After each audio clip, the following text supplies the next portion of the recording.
commentator o vlogger Opo. na nag-comment. Nakita ko yung comment mo. Opo. Di ba sabi mo, pag dumating na si Pacquiao sa 5 round o pataas, di ba? Dinilat niya ang dila niya. O ngayon, pinatunayan niya ang laban.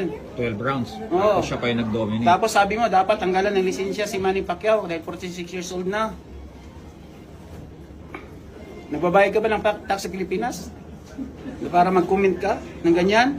Hindi ho madali ang lumaban sa ibabaw ng boxing. Dapat kapwa mo Pilipino sinusuportahan mo. Tama. Hindi yung kapwa mo Pilipino dinidiin mo. Sa bagay, kapwa Pilipino naman natin na nagbinta sa mga dayuhan eh. Pero ikaw, vlogger ka, maniwala ka sa akin. Ang nakita kita, sampalin kita. Boy, isa na lang Thank you kay Coach Boy.